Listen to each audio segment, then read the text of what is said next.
আমার কাজ ছিল টমেটো এবং পেঁয়াজের বীজ লাগানো। এর মধ্যে আছে টমেটোর বীজ, এর মধ্যে আছে পেঁয়াজের বীজ।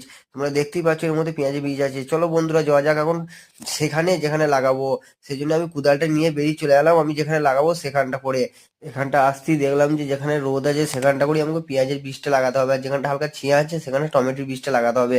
সেই জন্য কিছু না ভেবে আমি তাড়াতাড়ি খোঁড়াখুড়ি কাজটা চালু করে দিলাম। খোঁড়াখুড়ি কাজটা চালু করতে আমার কমপ্লিট এর কাছাকাছি হয়ে গেছে। এবার আমি কি করব, এখানটা করে জলটা না যেন চলে যায় সেই জন্য আমি একটু লাইন করে নেবো আর বাঁধ দিয়ে দেবো। কারণ জলটা আটকাতে তো হবে, জল দিতে হবে প্রত্যেক দিন। সেই জন্য আমি বাঁধ দিয়ে দিলাম, হাতে করে সেফ সাইজটা করে দিলাম। সেফ সাইজ না করলে বন্ধুরা ওনার পয়সা দেবে না। চলো বন্ধুরা পেঁয়াজের বীজটা দেখি দিই, এটা পেঁয়াজের বীজ, এর মধ্যে টমেটোর বীজ আছে। এখন আমি ছিটি দিই পেঁয়াজের বীজটা, টমেটোর বীজটা। চলো বন্ধুরা আগে টমেটোর বীজটা ছিটি দিই। তার মধ্যে এখানে একটা টমেটো গাছ দেখতে পাচ্ছি, এটা হচ্ছে টমেটোর লোগো। কারণ টমেটোর লোগোটা এখানে বুঝতে পারবো যে এটা টমেটোর বীজ দেওয়া আছে। তারপরে আমি চলে গেলাম পেঁয়াজের বীজের দিকে, পেঁয়াজের বীজ ছিটি দিই। এখন ফাইনালি আমার